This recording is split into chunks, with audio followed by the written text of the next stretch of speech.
Salut à toutes et à tous, c'est Paul sur le Grand Match sur Loup. Je vous retrouve aujourd'hui pour l'avant-match du match Loup-Trévise. Et je dois commencer cet avant-match par la nouvelle que le Loup a été éliminé hier soir de la Challenge Cup.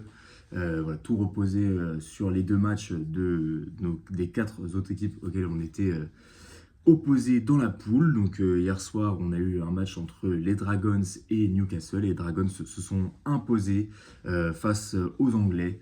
Donc voilà, et ça nous sort définitivement de la Challenge Cup. Voilà, on ne pourra pas se qualifier. Au mieux, on pourra faire cinquième si on a un perdant sans bonus entre Perpignan et les Lions.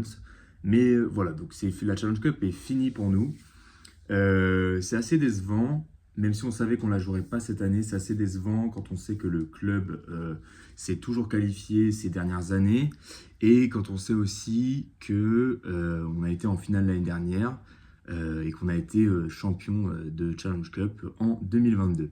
Donc demain, on aura un match assez particulier entre le Loup, du coup, qui n'a plus rien à jouer, et une équipe de Trévise qui, elle non plus, n'a plus rien à jouer. Enfin, si, parce qu'ils sont déjà premiers, ils sont sûrs d'être premiers, mais ce qu'ils vont venir jouer, c'est un maximum de points pour tout accueillir chez eux lors de la phase finale.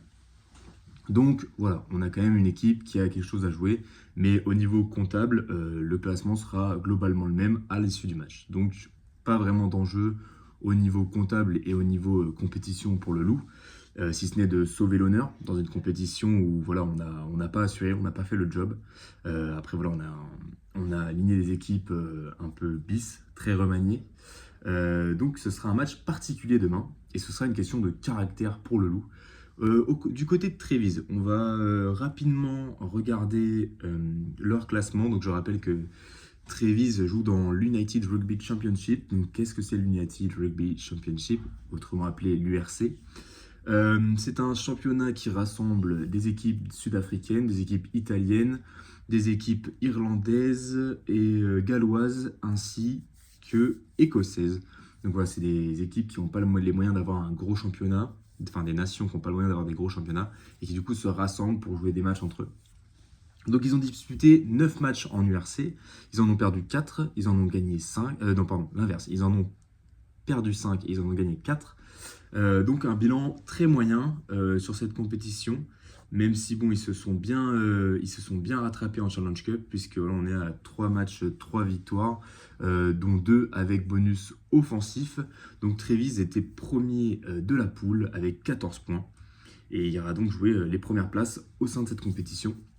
S'ils reçoivent tout, voilà, ça pourrait être l'une des premières équipes italiennes, voire la première équipe italienne à atteindre l'une finale de Coupe d'Europe. Donc il y a des gros enjeux pour eux quand même demain. Sans que Trévise, on est sur la meilleure équipe d'Italie, hein, je pense sans contexte. On est sans conteste, pardon.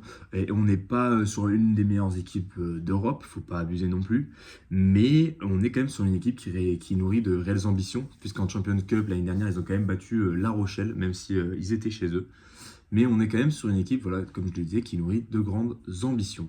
Au niveau du contenu du jeu, je n'ai pas pu me procurer encore beaucoup d'images, vu que voilà, les résumés de Challenge Cup sont sur YouTube et ils sont que de 10 minutes. Mais ça produit du jeu un peu dans tous les secteurs. C'est une équipe vraiment redoutable qui fait partie des meilleures équipes du plateau en Challenge Cup. C'est pas la meilleure équipe contre laquelle rebondir, on va pas se mentir.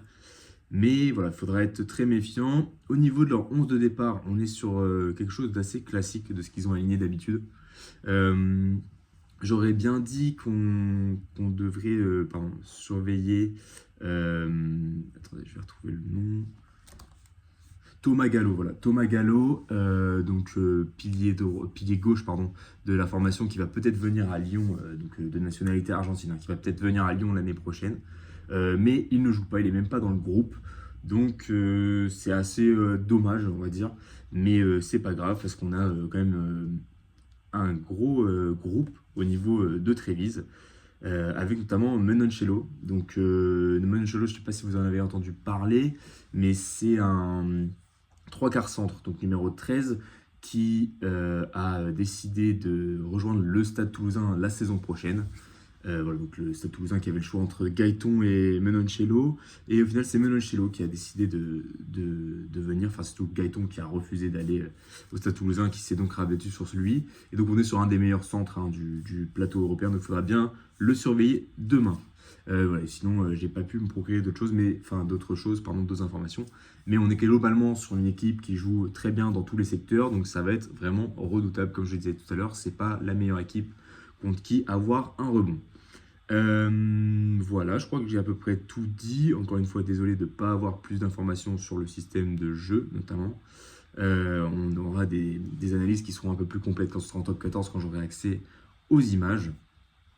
Et du coup, du côté lyonnais, on va analyser rapidement notre composition avec du coup une composition, mine de rien, pas si jeune que ça. On est quasiment que sur des habituels titulaires, ou en tout cas des habitués du groupe pro, avec Jérôme Ray en numéro 1, Guillaume Marchand en talonneur. Le deuxième pilier, c'est Absuri. Donc voilà, on a une première ligne qui est peut-être pas la une, mais qui est quand même une première ligne habituée. Après, on a Théo William et Yann Serrou. Yann Serrou qui va prolonger probablement d'ici la fin de saison, qui arrive cette année, qui s'en sort plutôt pas mal. Donc, une deuxième ligne qui n'est pas une deuxième ligne classique, mais avec quand même Théo William qui est habitué de ce poste. Yann Serrou, voilà, très bon pour moi, très bon début de saison. Avec après une troisième ligne, du coup, Dylan Cretin, Liam Allen et Beka Schwangaradze. Donc, Schwangaradze aligné en troisième ligne centre. C'est un choix assez fort parce que voilà, Schwangaradze, d'habitude, c'est plus troisième ligne L.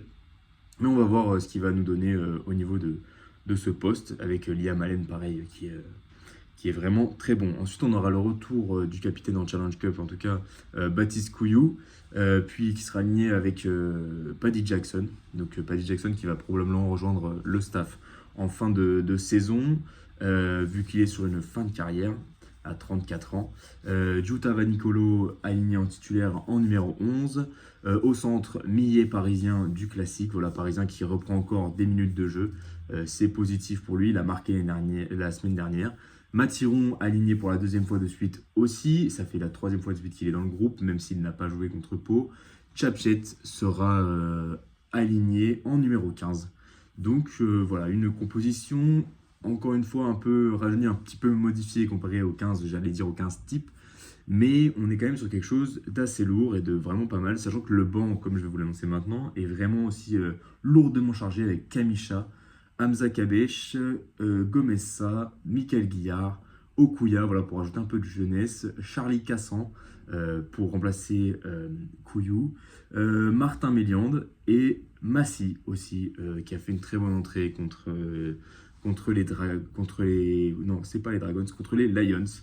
Donc voilà, c'est à peu près toutes les informations que j'avais à vous donner. Moi, j'attends une réaction lors de ce match, un peu d'orgueil, voilà, qu'on aille gagner au moins un match, parce que quand on est vice-champion de la Challenge Cup, c'est pas normal de ressortir sans points et déjà de ne pas se qualifier. Donc demain, on attend voilà, une réaction, même si bon, le gros de la saison jouera en top 14, mais il faut engranger de la confiance, et aussi pour les supporters, qui j'espère viendront nombreux, même si je ne suis pas persuadé de ça. Donc j'espère que demain le Loup sera à la hauteur, et on se retrouvera juste après pour le débrief. Voilà, en attendant, je vous souhaite une bonne soirée et un bon match demain.